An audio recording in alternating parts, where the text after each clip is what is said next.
Scott, thanks for joining us. We're off to Swindon this weekend. What are your thoughts ahead of that game? Obviously, a tough opposition. Great football club, Swindon. Worked there over a number of years, different roles. Great club, good people there, good fan base. Obviously, they're flying at the moment. They're in the automatic position in the table. Good attacking threats, good team, good individuals, great manager. Going to be a tough game. And I think the difficulty as well is to add to all of it. We're not really sure what they're going to do shape wise. They've played a back four, they've played a back three, they've played two up, they've played one up with two tens. Kind of done quite a lot. So we're not 100% sure what they're going to do, but kind of when that happens, it gives me more of an opportunity to work on us, which we have done this week. Got some much needed detail into the players, so hopefully we see the fruits of that on Saturday. But yeah, listen, it's going to be a really tough game, but we embrace it based on the fact that we normally do okay against the teams who are up there. You know, we've always played well against your Walsalls, your MK Dons, your Gillinghams, teams that are kind of like, your good teams that are up and around it. So let's hope we see that again on Saturday. Yeah, they seem to have found a real groove this season. Is there anything particular that you can put that down to, or is it a mixture of the things that you mentioned? Really? Well, yeah, I think a mixture. Really, obviously, the manager's a very good manager. I really like Ollie. He's a good guy, great person, but a really good manager as well. And I think the squad's really deep. It's got some good players. Obviously, Aaron Drinnan's been the one who's been putting the ball in the net, but he's suspended on Saturday, I believe. So that's good for us, but it's also kind of like we're not sure what they'll do.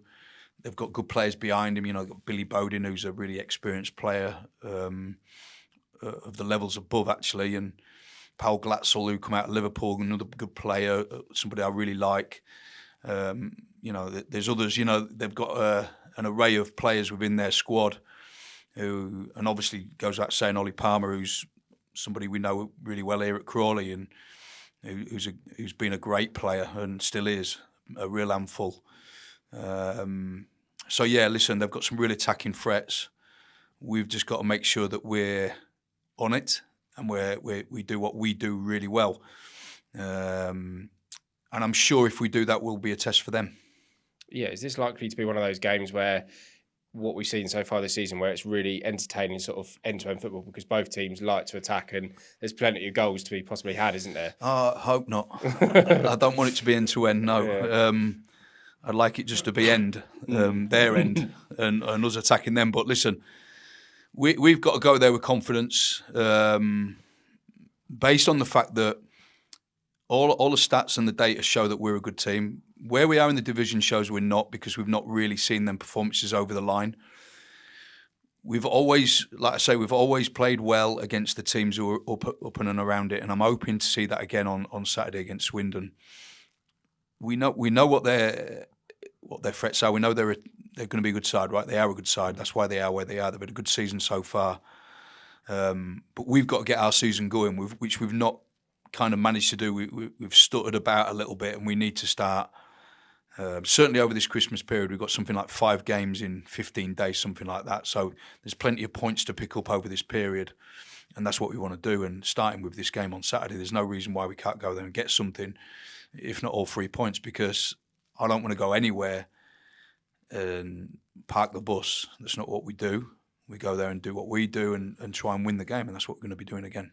Yeah, we've spoken about places being a test of the player's character. I suppose there's not many places that are going to be a stronger test than the county ground. They get a big crowd there week in, week out. But in many ways, can we use that to our advantage if we can get in there, have a fast start and, get the crowd sort of turning on the opposition? Yeah, 100%.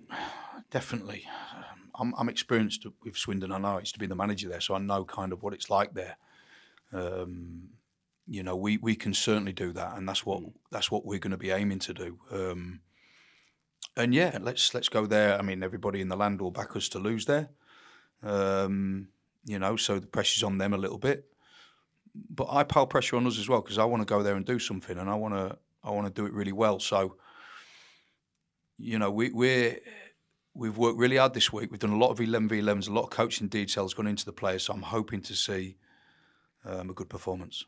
how was training as a whole on this week? Because the players really seemed to have sort of the bit in between their teeth after the game on Saturday, because it was another one where they were just so desperate to pick up 3 points. Yeah, I was pleased with the character shown on Saturday. I think that there was elements of the game we were really good, and bits we wasn't so good. And probably I need to take a step back and see that and think that we're not always going to get it our way.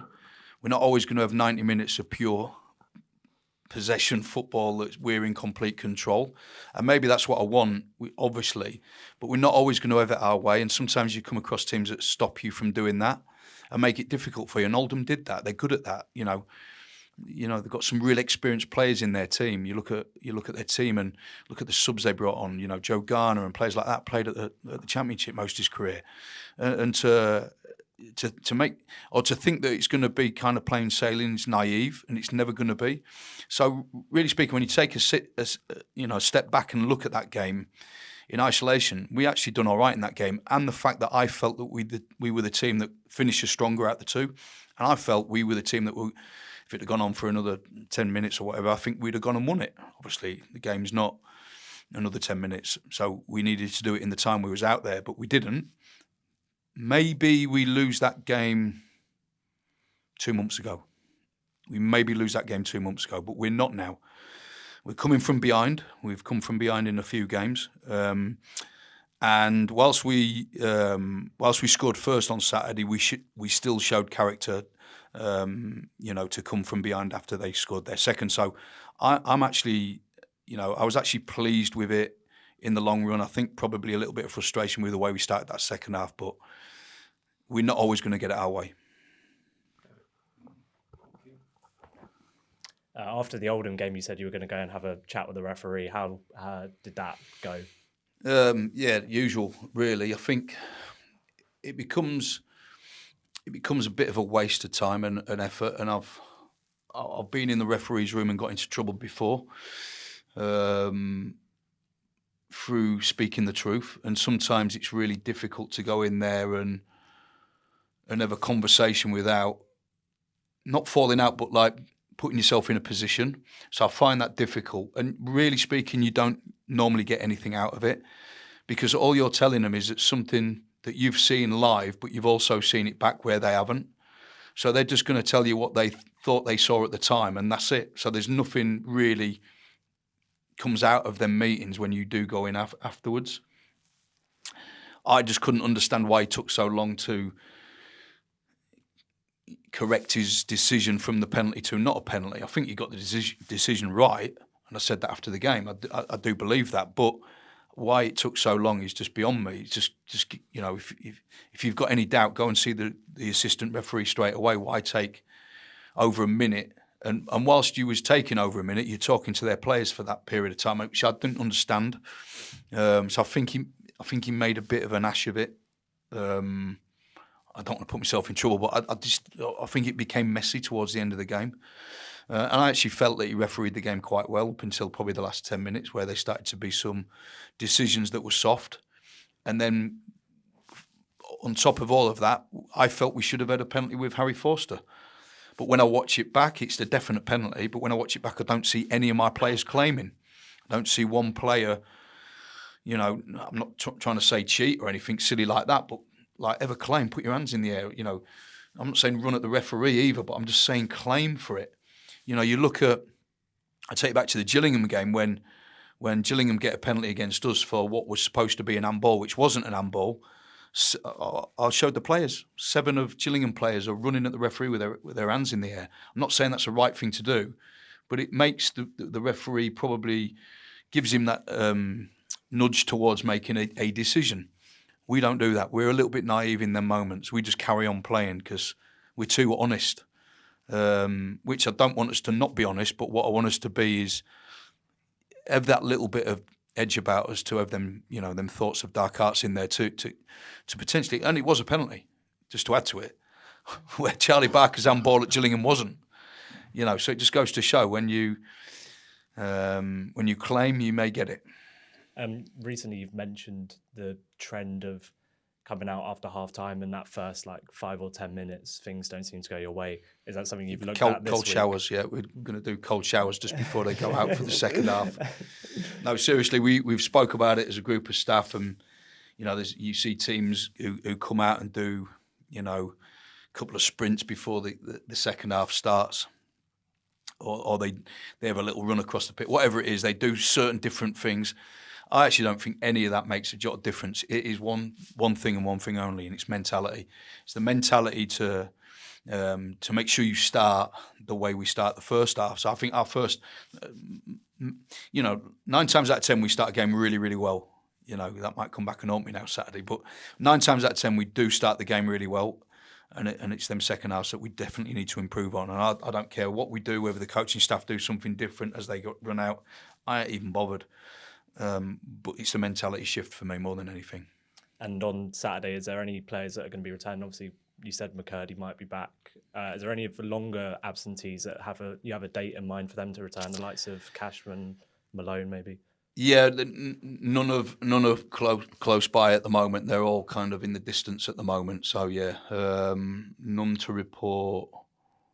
I don't know if I mentioned about Louis Flowers got an injury as well, which we probably didn't mention in the press before, but he's injured at the moment as well. McCurdy's touch and go at the moment whether he'll be included. And the man that used to have your job at Crawley Town, Steve Evans, is back at Bristol Rovers, who are in a similar sort of position to you in the league at the moment. Have you got any thoughts on his appointment? Yeah, bad appointment from my point of view. Because listen, they're gonna win games under Steve. That's for sure. He's a good manager. So yeah, I was disappointed when I saw him go in. No disrespect, Steve, but yeah, they'll go and win games. So we just got to concentrate on us, and we've got to win games. That's what we've got to do. Thank you. Tom Nichols is a player at Swindon at the moment. He left, I believe, just before you joined. That's right. How much do you rate him? And I don't think you've worked with him, have you? Would you like to have worked with him? Yeah, great player. I think they got rid of him because he was too small, apparently. Is too small and too old, apparently. Yeah, too small. Let me tell you now, he's as strong as anybody in the air. He wins headers. And at the moment, he's actually playing deep in midfield as almost like a pivot player. And he's really comfortable on the ball. I think he's a good player. And I think that, whether that was a mistake from our point of view, getting rid of him. But yeah, I rate him. I think he's a very good player. And he just goes to add to how strong Swindon are. He's another good player that I didn't mention before, but yeah, a good player. Yeah, and obviously after that you've got your 2 home games close next to each other. What is your message to the fans going into those 2 home games and going into the sort of second half of the season, as it were? Well, listen, I suppose my message has got to be that we need to improve on the pitch. We've not had a great kind of first half of the season, obviously, and I'm hopeful that that's going to change. I think there's been a lot of performances that have been good, and we've probably not got what we've deserved. And I think that we have to take encouragement from that, but we do need to improve as well. Speaking to Mickey Mellon after the game on Saturday, and he asked me and the staff who's the teams that you've been impressed with, and kind of mentioned a few. Grimsby were good, obviously, at the start of the season, and Crewe were good when we played there. And I said, "What about yourselves?" And he went, "You guys." He said, and every single manager's office we go in after a game, we always say who's a team who's been who's been good against you. And he says everybody says Crawley. Everybody says Crawley Town are the toughest team to come up against. Yet we've nowhere near done enough in terms of results. So we know what we are. We know that we're so close, but that's not good enough from a fan's point of view, and I understand that. So we're desperate to give them probably, obviously, a lot more than what we've given them in terms of results. But we're hopeful that we have a better half, back half of the season than we've had at the start. So, and who knows? I've seen it. You've seen it every year. There's 1 or 2 clubs who just come from nowhere and arrive in that top 10, and with 5 or 6 games to go, potentially could get in that playoffs. I think we saw it even the year we won promotion, Doncaster come from nowhere. Was it that season or was it the season before? It was, yeah. They come from nowhere, didn't they? You know, just went on a charge up the table. And listen, never say never. Right? I'm not promising that, by the way, but that's what we're hopeful, right? We're hopeful for that to happen, and we've got to. And anything's possible. And you know, the season we got promoted, it was again kind of like make sure that we give everything to it, and everything is possible. And that was impossible, but we got to the playoffs and we did what we did, and no one would have backed us at the start of the season for us to do that. You know, nobody would have. And so I think that every time there's hope, there is hope, and we just got to keep working hard. And of course, we're going to see some improvements hopefully in January as well with the window. We're going to hopefully strengthen and see an improvement in terms of the squad. But all I can say is that we're going to be putting every single effort into making sure it's a better back half of the season than it has been of the front. Brilliant. Thanks, Scott. Good luck Thank Saturday. you.